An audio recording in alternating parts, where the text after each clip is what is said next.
تبارک و تعالیٰ نے دنیا کے اندر انسانیت کو دو حصوں میں تقسیم کیا، ایک مرد اور ایک عورت،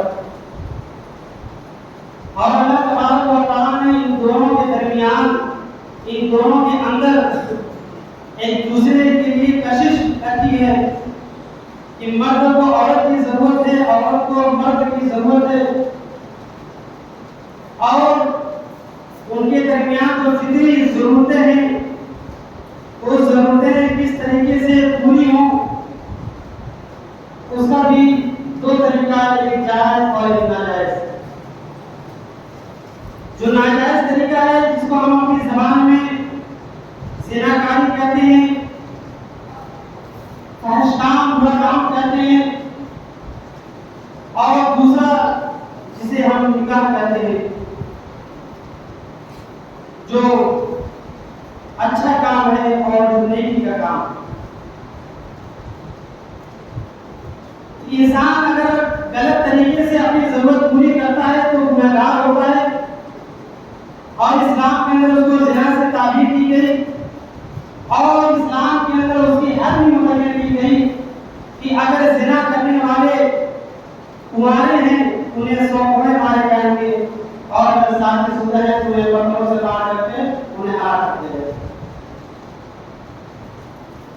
لیکن اسلام نے جو طریقہ رکھا ہے مرد اور عورت کے درمیان ضرورتوں کو پورا کرنے کا، جسے نکاح یا شادی بیاہ کے نام سے اپنی زبان کو جانتے ہیں، وہ طریقہ اسلام کا طریقہ ہے۔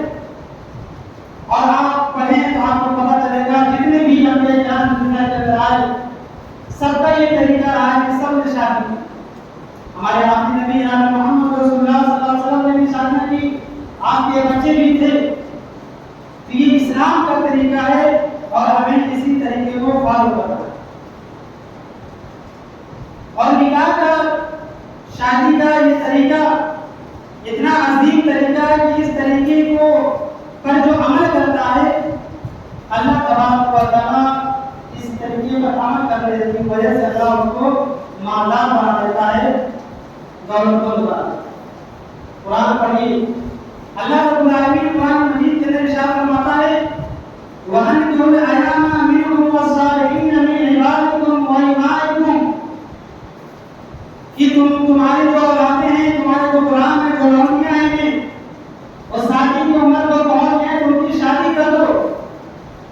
إِن يَكُونُوا فُقَرَاءَ، اگر وہ غریب ہوں گے، مسکین ہوں گے، فقیر ہوں گے، تو اللہ تبارک و تعالیٰ کہتا ہے شادی کے ذریعے يُغْنِيهِمُ اللَّهُ مِن فَضْلِهِ، اللہ تبارک و تعالیٰ اپنے فضل سے انہیں مالدار بناتا ہے۔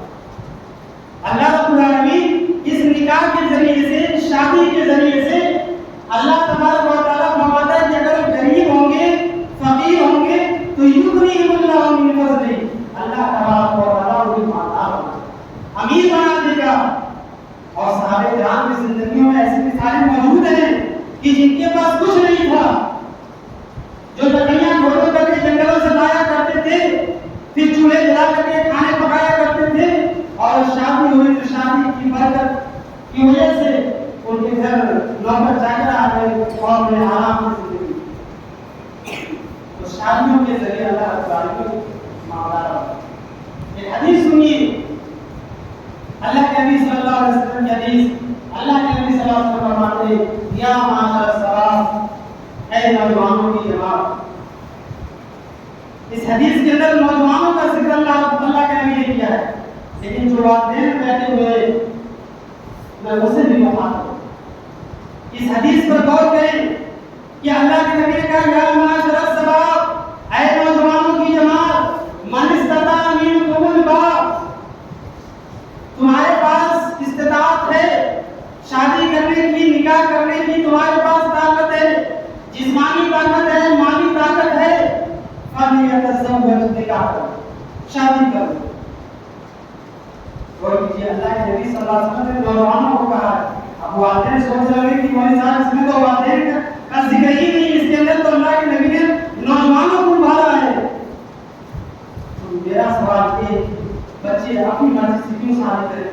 یہ والدین کی ذمہ داری ہے کہ اگر اولاد شادی کی عمر کو پہنچ جائے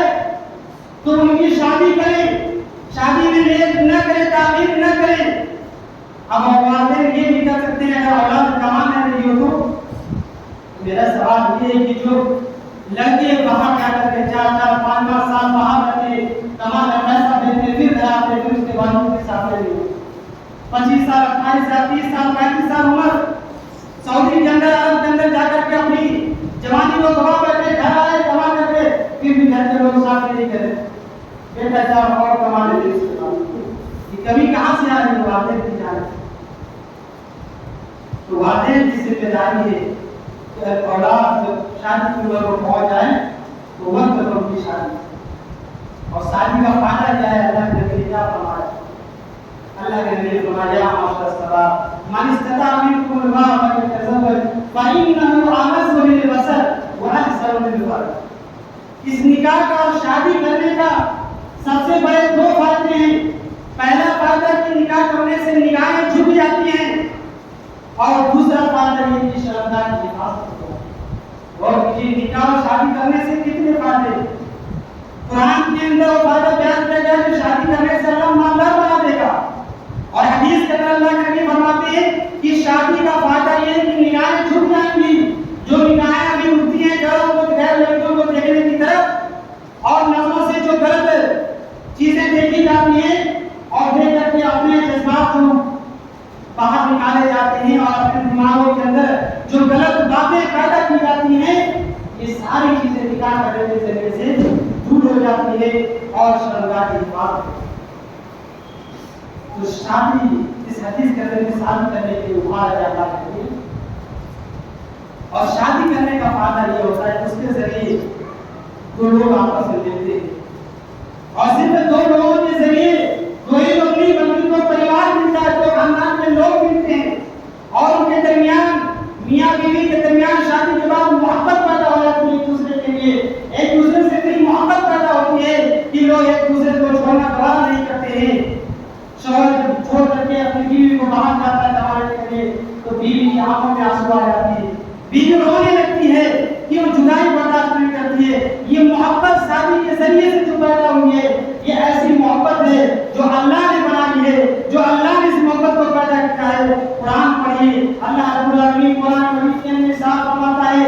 وَمِنْ آيَاتِهِ أَنْ خَلَقَ لَكُم مِّنْ أَنفُسِكُمْ أَزْوَاجًا لِتَسْكُنُوا إِلَيْهَا وَجَعَلَ بَيْنَكُم مَّوَدَّةً وَرَحْمَةً یہ اللہ کی نشانیوں میں سے ایک نشانی ہے کہ اللہ فرماتا ہے کہ ہم نے تمہارے لیے تمہاری بیویاں بنائیں کیوں لتسکنوا الیہا تاکہ تم اسے تسکین حاصل کرو اس سے سکون حاصل کرو انسان سب سے زیادہ اپنی بیوی سے سکون حاصل کرتا ہے یہ شادی اور نکاح کا جو یہ پوتر رشتہ ہوتا ہے اس کے ذریعے سے 2 دلوں کے درمیان محبت پیدا ہوتی ہے اور اس سے پہلے کی جو محبت ہوتی ہے شادی سے پہلے کی وہ حقیقی محبت نہیں ہوتی ہے بلکہ ایک ہوس ہوتی ہے جو شیطان کی طرف سے ہوتی ہے شیطان اس کو محبت کہہ کر کے لوگوں کے سامنے پیش کرتا ہے لوگ یہ سمجھتے کہ محبت ہے حقیقی محبت شادی سے پہلے نہیں ہوتی ہے بلکہ حقیقی محبت شادی کے بعد ہوتی ہے اور محبت اللہ رب العالمین پیدا فرماتا ہے اللہ کہتا ہے تسکنوا الیہا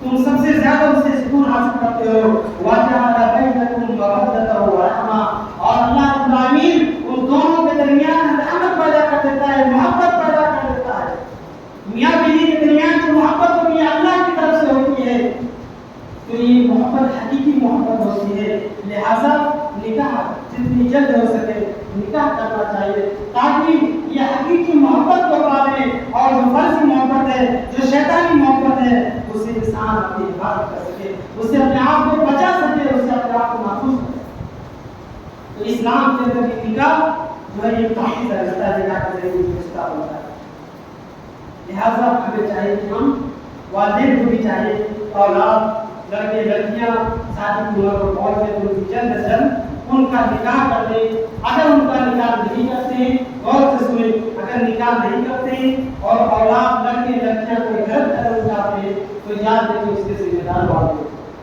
اس کے ذمہ دار والدین ہوں گے اور جو بھی گناہ کا کام کریں گے شادی نہ ہونے کی وجہ سے زناکاری کے اندر بدکاری کے اندر ملوث ہوتے ہیں غلط کاموں کے اندر ملوث ہوتے ہیں تو اس کا گناہ ان کے والدین کے اوپر ہوگا کیوں اس لیے کہ انہوں نے تاکہ انہوں نے اپنی ذمہ داری کو وقت تک نہیں نبھایا ہے اس وجہ سے والدین گنہگار ہوں گے تو والدین کی ذمہ داری کو وقت تک ہونا شادی چاہیے. اور آگے چلیے, شادی اسلام کے اندر ایک شادی کو آسان بنا ہے.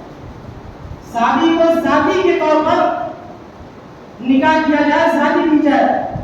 آج ہم دیکھتے ہیں اپنے معاشرے کے اندر, سماج کے اندر اس شادی کے موقع پر کتنی فضول خرچیاں ہوتی ہیں اور کتنی رسم و رواج کو عمل میں لایا جاتا ہے کہ یہ جب تک عمل نہیں ہوگا تب تک شادی نہیں مانی جائے گی. اور انہی رسموں کی وجہ سے غریب لڑکیوں کی شادی نہیں ہوگی. جہیز کی وجہ سے اور دوسری رسمیں کی ہلدی کی رسم, چکائی کی رسم اور کون سی رسم, یہ ساری اور اس میں ایک لمبی رقم خرچ کی جاتی ہے. اور اسی چیزوں کے چلتے غریب لڑکیوں کا رشتہ نہیں ہوتا, شادیاں نہیں ہوتی ہیں. اور یہ غریب لڑکیاں شادی نہ ہونے کی وجہ سے یا تو اپنے آپ کو موت کے حوالے کر دیتی ہے یا پھر اپنے آپ کو بازاروں میں اپنے آپ کو فروخت کر دیتی ہے اور گندہ کام کرنے پر اپنے آپ کو مجبور. اور یاد رکھیے, غریبوں کی آہیں اور یہ غریبوں کے برے اعمال یہ ان دولت مندوں اور امیروں کے سر پر ہوگا جو ان رسموں کو ادا کرتے ہیں, رسموں کو ختم کرنے کی کوشش.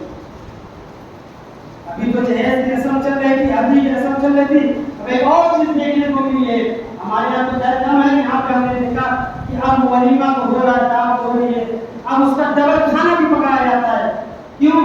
باقی جو بھوکے لوگ آئے ہیں اب یہ کھائیں گے, ان کو پھر کھانا دے کر کے بھی جائیں گے. اتنی شرم کی بات ہے.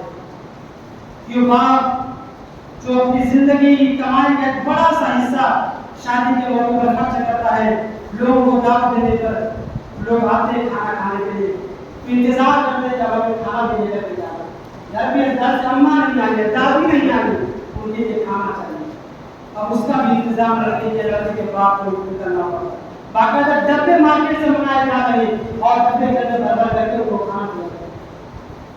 لیکن افسوس اس بات پر ہے کہ ان کو تو کھانا دیا جاتا ہے بھر کے, لیکن اگر شادی میں کوئی غریب آ جائے, کوئی مانگنے والا اگر شادی کے اندر آ جائے, اس کے لیے کھانا نہیں ہے, اس کو بھگا دیا جائے گا, اس کو ذلیل کر دیا جائے گا لوگوں کے سامنے. اگر وہ کرسی کے اوپر بیٹھ گیا ٹیبل کے اوپر تو اس کو ذلیل کر کے وہاں سے بھگا دیا جائے گا کہ نہیں تمہارے لیے کھانا نہیں ہے, تم کہاں سے اٹھا کر کے چلے آئے ہو. میرے بھائی افسوس ہے, غریبوں کے لیے, مسکینوں کے لیے کھانا ہمارے پاس نہیں ہے, لیکن ان کے لیے جو آئے ہیں جن کو دعوت دی گئی ہے کھانا کھانے کے ان کو دیا جا رہا ہے. میرے بھائی نے ان کی نسلوں کا آج ہم نے ختم نہیں کیا کہ یہ کل غریبوں کے لیے ناصر بن جائے. جب اس کا روایت تیزی سے بڑھے گا تو یہ غریبوں کے لیے ایک مصیبت بن جائے گی کہ ان کے پاس انتظام نہیں ہوگا, ان کے گھر آئے ہوئے مہمانوں کے اتنا انتظام نہیں ہوگا کہ ان کو جاتے ہوئے رخصت کرتے ہوئے ان کو یہ کھانا دے سکے. لوگ ان کے گھر کھانا کھانے کے لیے نہیں آئے. دور سے ایک آدمی آتا ہے, دعوت آدمی سوچ کر آتا ہے چلے کھانا تو کھائیں گے, ڈبہ بھی ملے گا, رات کا بھی کھانا ہو جائے گا, پیسہ وصول ہو جائے گا. تو غریب کی گھر دعوت ہوگی, کہاں سے کوئی جائے گا. ان رسموں کو ختم کرنے کی میرے بھائی ضرورت ہے. اور ولیمہ کے اندر, شادیوں کے اندر غریبوں کے لیے بھی انتظام ہونا چاہیے, ان کی بھی دعوت کا خیال ہونا چاہیے. حضرت ابو ہریرہ رضی اللہ عنہ صحیح مسلم کی حدیث ہے, ان کے بارے میں ہم کہا کرتے تھے ان شر الطعام طعام الولیمہ, سب سے برا کھانا, غور سے سنیے, حضرت ابو ہریرہ کیا کہا کرتے تھے, سب سے برا کھانا کون سا کھانا ہے, ولیمے کا کھانا. سب سے برا کھانا کون سا ہے, ولیمے کا کھانا ہے. اور پھر آگے فرماتے ہیں کون سا ولیمہ برا ہے, یدعا لہ الاغنیاء, جس کے اندر صرف امیروں کو دعوت دی, جس کے اندر صرف دولت مندوں کو دعوت دی جائے, جس ولیمے کے اندر صرف اپنے رشتے سے لوگوں کو دعوت دی جائے, جس کے اندر یہ دیکھا جائے کہ بھائی یہ ہمارے لیول کا ہے کہ نہیں ہے, یہ پیسوں والا ہے کہ نہیں, دولت مند ہے کہ نہیں. جس شادی کے اندر, جس ولیمے کے اندر امیروں اور دولت مندوں کو, انٹرسٹ والوں کو دعوت دی جاتی ہے اور اس کے اندر فقیروں کو دعوت نہیں دی جاتی, وہی طرف الفقراء غریبوں کو چھوڑ دیا جاتا ہے, فقیروں کو چھوڑ دیا جاتا ہے. یا کوئی ضرورت مند آ گیا, فقیر آ گیا, مسکین آ گیا, اس کو بھگا دیا جاتا ہے. حضرت ابو ہریرہ کہتے ہیں یہ سب سے برا کھانا, یہ سب سے برا ولیمہ ہے کہ جس کے اندر امیروں کو بلایا جائے اور غریبوں کو چھوڑ دیا. آج یہی چیز ہوتی ہے, ہم نہیں نظر آتے معاشرے کے اندر کہ دیکھیں غریب کون ہے, مسکین کون ہے, فقیر کون ہے. میرے بھائی ہماری بھی سماجی ذمہ داری ہے اور ایک مسلمان کا حق ہے. اللہ کے نبی نے فرمایا کہ ایک مسلمان کا دوسرے مسلمان کا حق ہے کہ وہ اپنے لوگوں کا خیال رکھے کہ کون ضرورت مند ہے, کس کی ضرورت ہے. وہ حدیث مجھے یاد آتی ہے کہ قیامت کا دن ہوگا. اللہ کے نبی فرماتے ہیں کہ میدان محشر لگی ہوگی, ایک انسان کو اللہ بلائے گا اپنے پاس اور کہے گا, یہ حدیث وہ لوگ غور سے سنے جو ساتھیوں میں فقیروں کو بھگا دیتے ہیں, مسکینوں کو بھگا دیتے ہیں. اللہ فرماتا ہے, اللہ کے نبی فرماتے ہیں کہ اللہ کے بندے کو بلائے گا اور کہے گا میرے بندے دنیا کے اندر میں بھوکا تھا, تو مجھے کھانا دے. اور اللہ سوال کرے گا, اے میرے بندے دنیا کے اندر میں بھوکا تھا, تو نے مجھے کھانا کیوں نہیں کھلایا؟ وہ بندہ کہے گا اللہ تو دنیا میں سب کو کھلاتا پلاتا ہے, اللہ تجھے کھانے کی کیا ضرورت ہے, تجھے کون کھلا سکتا ہے؟ تو اللہ کہے گا اے میرے بندے دنیا کے اندر میرا فلاں بندہ بھوکا تھا, اگر تو نے اس کو کھلایا ہوتا تو مجھے اپنے پاس آتا, یعنی میں تیری مدد کرتا اگر تو نے میرے بندے کو کھلایا ہوتا. اللہ سوال کرے گا اے میرے بندے میں پیاسا تھا, تو نے مجھے پانی کیوں نہیں پلایا؟ بندہ کہے گا اللہ تو کیسے پیاسا ہو سکتا ہے, تو سب کو پانی پلاتا ہے, پھر تجھے ہم پانی کیسے پلا سکتے ہیں؟ تو اللہ کہے گا میرے بندے دنیا کے اندر میرا بڑا بندہ پیاسا تھا, پیاس کی وجہ سے تڑپ رہا تھا, اگر تو نے اس کو پانی پلایا ہوتا تو میں تیری مدد. غور کیجیے میرے بھائیوں, اس سے ہماری ذمہ داری بنتی ہے. ہم اگر یہ چاہتے ہیں کہ قیامت کے دن ہم سوال سے بچ جائیں تو ہماری ذمہ داری ہے کہ ہم غریبوں کا خیال کریں, اپنے غریبوں کے اندر مسکینوں کو بھی خیال کریں. کوئی غریب آ جائے تو اس کو عزت کے ساتھ اس کو کھلائیں, اس کو اپنے کام سے پکائیں, غریب سے پکائیں. یہ ہر مسلمان کی ذمہ داری ہے. اس طریقے سے ہم غریباں کریں, ان کا بھی خیال کریں. اسی طریقے سے جو بھی اس کے اندر رسم و رواج ہے ان تمام چیزوں کے کھانے کی کوشش کریں تاکہ ہمارے ساتھ پاکیزہ اور صاف ستھری ساتھ نہ ہو. کیونکہ ہم اتنا خرچہ کریں گے اس کے بعد ہمارے ساتھ کا چرچا بس 2-4 دن ہوگا, اس کے بعد ختم ہو جائے گا. وہ سرگرم کرے جو آج 1450 سال پہلے سالگرام نے کی اور اس کے چرچے آج 1450 سال کے بعد کیے جاتے ہیں. وہ ساتویں والی ساتھی ایک عورت اللہ کے نبی کے پاس آتی ہے, اے اللہ کے نبی صلی اللہ علیہ وسلم میں آپ سے نکاح کرنا چاہتا ہوں. اللہ کے نبی خاموش رہے. ایک صحابی بیٹھے ہوئے تھے, کہا اللہ کے نبی اگر آپ کو ضرورت ہے تو آپ میرے ساتھ کر دیجیے. تو اللہ کے نبی صلی اللہ علیہ وسلم نے کہا کہ ٹھیک ہے. تو آپ اس صحابی سے کیا سوال کیا آپ اس پر غور کریں. ہماری ماں بہنیں بھی سن رہی گھروں کے اندر اور بھی غور کریں کہ آج ہم بستر دیکھنے جاتے ہیں تو ہماری نظر جو ہوتی ہے وہ دہیج کے اوپر ہوتی ہے, پراپرٹی کے اوپر ہوتی ہے. جب یہاں شادی کرنے نیا طریقے کا رشتہ ہمیں مال ملے, ہمیں مال کے اوپر نظر ہوتی ہے.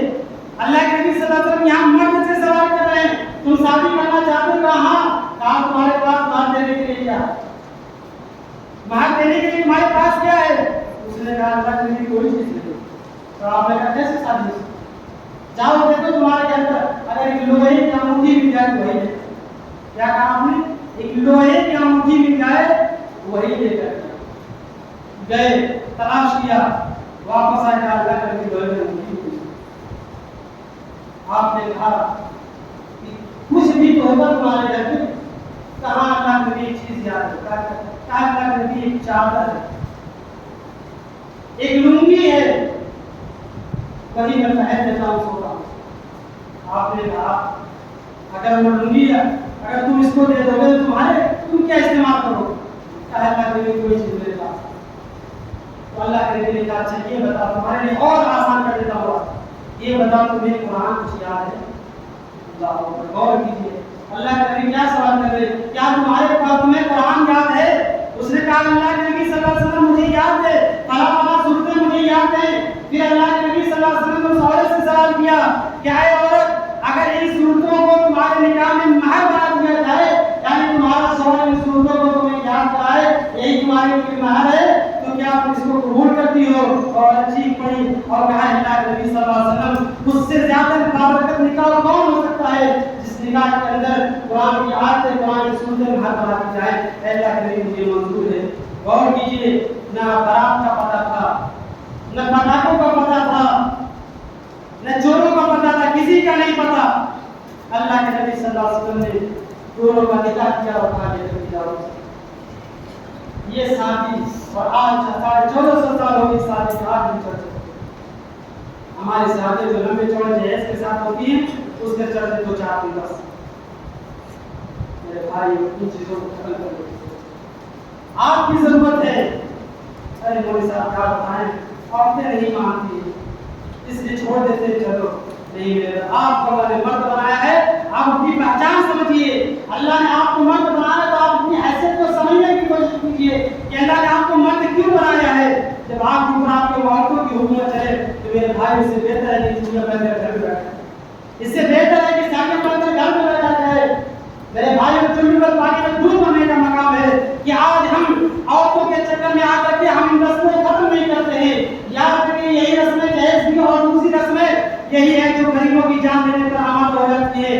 یہی رسمیں جو غریب لڑکیاں ہیں جہیز نہیں انتظام ہو پاتا ہے اور جب سسرال آتی ہے تو پھر ان کو اتنے تانے دیے جاتے ہیں, ان کو اتنا ستایا جاتا ہے کہ وہ لڑکیاں شادی ہونے کے بعد وہ اپنے آپ کو پھانسی کے پھندے پر لگانا گوارا کر لیتی ہے. کیوں؟ اس لیے کہ جانتے کہ ہمارے باپ کے پاس اتنا انتظام نہیں ہے جو ان کی مانگ پوری کر سکے, اور ہمیں زندگی میں اسی طریقے سے تانے سننا ہے, اسی طریقے سے طرف کر کے ہمیں اپنی زندگی گزارنا ہے. یاد رکھیے میرے بھائیوں, یہ موتیں جو ہوتی ہیں جہیز کی وجہ سے یہ قیامت کے دن آپ کو جہنم کے اندر لے جانے کا ذریعہ بن جائے گی, جہنم کے اندر لے جانے کا ذریعہ بن جائے گی. ایک آخری بات یاد آ گیا, اس کو بیان کرنے کی بات کرتا ہوں. میر تقی میر رحمۃ اللہ علیہ کا یہ بہت بڑے شاعر گزرے ہیں.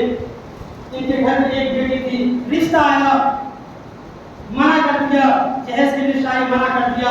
کئی رشتے آئے, پھر باپ تیار ہو گئے, میر تقی میر تیار ہو گئے. بیٹی نے کہا ابو جان اب مت کیجیے, یہ دولت مند لوگ ہیں, امیر لوگ ہیں, ضرور ڈیمانڈ آئے گی. اس کے بعد لسٹ بھی آ گئی جہیز کی. بیٹی نے منع کیا, لیکن میر تقی میر نے کہا کیا میری بیٹی تم میری اکلوتی بیٹی ہو, مجھے کیا ہے, میں تو یہ چاہتا ہوں کہ تم خوشی خوشی سے گھر چلے جاؤ, وہ امیر لوگ ہیں, دولت مند لوگ ہیں, وہاں پر تم خوش رہو گی. بیٹی نے منع کیا, لیکن میر تقی میر نے منظور کر لیا, اس رشتے کو طے کر لیا. جہیز کی لسٹ آئی, اتنا مال نہیں تھا کہ جہیز کا انتظام کر سکے. غور سے اس بات کو سنیے جو دل کو دہلا دینے والا ہے. انتظام نہیں لیکن انتظام کرنا ہے. لوگوں سے قرضہ لیا, اور اتنا قرضہ لیا کہ جو لسٹ آئی تھی اس کا آدھا بھی نہیں پورا ہو سکا, تو گھر کو بھی گروی رکھ دیا. بیٹی نے کہا ابو اگر آپ گھر کو گروی رکھ رہے ہیں, آپ رہتے کہاں رہیں گے کہاں؟ کہا بیٹی تم فکر نہ کرو, تم خوشی خوشی اپنے گھر چلی جاؤ گی, تم وہاں پر خوش رہو گی, میں کہیں رہوں گا ادھر ادھر, تمہیں اس کی فکر کرنے کی ضرورت نہیں ہے. گھر کو گروی رکھ دیا, سارا سامان انتظام ہو گیا, بارات آ گئی, نکاح ہو گیا. اپنی بیٹی کو لال گھوڑے میں لال کپڑے میں رخصت کر دیا. بیٹی اپنے گھر جاتی ہے, شام ہو جاتی ہے, گھر کے اندر جاتی ہے, سسرال کے اندر محلے کی عورتیں پیچھے تک بیٹھی. پھر اس لڑکی کو جو اپنے کمرے کے اندر کر دیا گیا, کچھ دیر کے بعد لگا جاتا ہے اپنے کمرے کے اندر, اور سلام کر کے جاتی ہوتا ہے, اندر داخل ہوتا ہے اور اپنی بیوی کے پاس جاتا ہے, اس کو اپنی باہوں میں لینا چاہتا ہے. میر تقی میر کی بیٹی کہتی ہے, اس لڑکی کی بیوی کہتی ہے, اے میرے شوہر تم نے نکاح جہیز کی وجہ سے کیا ہے, جہیز نیچے رکھا ہوا ہے, جاؤ تم اسی کے ساتھ ہو جاؤ, تم نے نکاح مجھ سے نہیں کیا ہے, ماں کی وجہ سے کیا ہے. میرے باپ نے قرض لے کر کے گھر کو گروی رکھ کر کے سارا مال اکٹھا کر کے تمہیں دے دیا ہے, تم نیچے مال رکھا اس کے پاس چلے جاؤ, تم میرے پاس نہ ہو. لیکن اس نے اپنے پاس کرنے کی کوشش کی اور اس نے اس کو جھٹکا دیا اور ایک چیخ ماری اور اس کی روح کب سے اس سے پرواز کر دی. اس کا انتقال ہو گیا. پھر یہ باتیں دھیرے دھیرے پورے گاؤں کے اندر, پورے سماج کے اندر پھیل گئی, اور پھر یہ بات میر تقی میر کو پہنچتی ہے. میر تقی میر اپنی بیوی کو لے کر کے اپنے بیٹی کے سسرال آتے ہیں. ادھر صبح کا وقت ہے, انتظام ہو چکا, اعلان کیا گیا, کفن کیا گیا, قبرستان بھی کھود دی گئی, اب جنازہ لے کر جایا جا رہا ہے. میر تقی میر آج پہنچ جاتے ہیں اور کہتے ہیں کس کا جنازہ ہے. لوگوں نے کہا کہ آپ کی بیٹی کا جنازہ جا رہا ہے. انہوں نے کہا کہ میں اپنی بیٹی کی شکل دیکھنا چاہتا ہوں. رکھا گیا جنازے کو, چہرہ کھولا گیا. میر تقی میر نے اپنی بیٹی کی لاش کو دیکھا, چہرے کو دیکھا, تو اپنے داماد کو بلایا اور اپنے داماد سے کہا, اے میرے داماد تم نے ساری چیزیں مجھ سے مانگ لی, اے میرے داماد تم نے سارا سامان مجھ سے مانگ لیا, میں نے سب کچھ دے دیا تم کو, اور اے میرے داماد میں نے جب اپنی بیٹی کو یہاں سے رخصت کیا تھا اپنے گھر سے, میں نے اس کو لال جوڑے میں رخصت کیا تھا. اے میرے داماد جی میں نے اپنی بیٹی کو سفید کپڑا نہیں دیا تھا، میری بیٹی کی جسم کے اوپر سفید کپڑا کہاں سے آ گیا؟ لوگوں نے سمجھایا ارے بیٹی تکی بھی ہوش میں آؤ، کہا نہیں سنو اس نے لمبی چوڑی مجھ سے لسٹ مانگی تھی تب تم لوگوں کو پتہ نہیں تھا، آج اس نے میری بیٹی کے اوپر یہ سفید کپڑا یہ کفن دے کر کے کون سا احسان جتلانا چاہتا ہے؟ ارے اگر اس نے مجھ سے مانگ لیا ہوتا کفن بھی تو میں کفن بھی دے دیتا۔ اور اس موقع پر میر تقی نے ایک شعر کہا تھا اور وہ اس کی ساری بند ہو گئی تھی، اس نے کہا تھا اب آیا ہے خیال آرام جائے سلام مرادی میں، اب آیا ہے خیال آرام جائے سلام مرادی میں، کفن دینا تجھے بھولے تھے ہم اسوار شادی میں۔ اے میری بیٹی میں بھول گیا تھا کس نے ساری چیزیں مجھ سے مانگی، کاش میں نے کفن بھی دے دیا ہوتا۔ اور میر تقی میر نے اپنی بیٹی کو لیا اور اپنے بچے کے ذریعے سے اپنی بیٹی کے جسم کو چھپایا اور اس کے کفن کو نکال کر کے اپنے داماد کے منہ پر مارا اور اس کی لاش کو لے کر گئے اور اپنے قبرستان کے اندر دفن کیا۔ تو میرے بھائیوں میر تقی میر کی بیٹی اگر یہ جہیز کی رسمیں نہیں ہوتی تو میر تقی میر کی بیٹی بھی زندہ ہوتی اور بھی اپنی زندگی کو اچھی طریقے سے گزار رہی ہوتی، لیکن اس کو اس صدمے میں مان ڈالا کہ میرے باپ نے اتنا لمبا چوڑا جو قرض لیا ہے کہاں سے ادا کرے گا۔ تو میرے بھائیوں ضرورت ہے ہمیں سوچنے کی، غور فکر کرنے کی کہ ہمیں ان برائیوں کو ان رسموں کو ہمیں اپنی معاشرے سے ختم کرنا ہے، ورنہ اگر ہم نے ان رسموں کو ختم نہیں کیا تو قیامت کے دن ان غریبوں ان مسکین لڑکیوں سے تیار ہو جائیے، بچنے کے لیے تیار ہو جائیے، اور بچنے کی وہاں پر کوئی گنجائش نہیں ہوگی، یہ لڑکیاں پکڑیں گے آپ کا دامن اور اللہ سے آپ کا حساب لیں گے۔ میرے بھائیوں یہ چند باتیں تھی شادی کے تعلق سے، جتنا ہو سکے میں شادیوں کو آسان بنانا چاہیے۔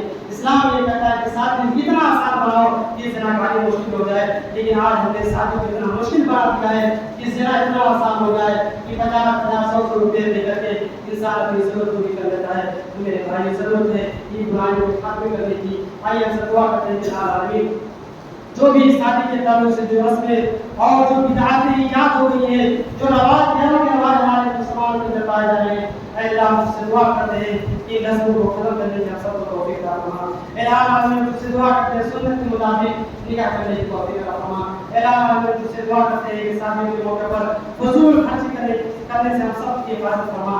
اے اللہ ہم سے دعا کرتے ہیں کہ عمل کرنے کی توفیق عطا فرما، قرآن و سنت کے مطابق عمل کرنے کی توفیق عطا فرما۔ جب تک ہمیں دنیا کے اندر زندہ رکھنے کی توفیق رکھے، جب ملاقات موعود فرمائے۔ ان اللہ و ملائکته یصلون علی النبی یا ایھا الذین آمنوا صلوا علیہ وسلم تسلیما۔ اللهم صل علی محمد وعلى ال محمد كما صليت على ابراہیم وعلى ال ابراہیم انک حمید مجید۔ اللهم بارک علی محمد وعلى ال محمد كما باركت على ابراہیم وعلى ال ابراہیم انک حمید مجید۔ عباد اللہ رحمكم اللہ، ان اللہ یامرکم بالعدل والاحسان وایتاء ذی القربى وینہی عن الفحشاء والمنکر والبغی یعظکم لعلکم تذکرون۔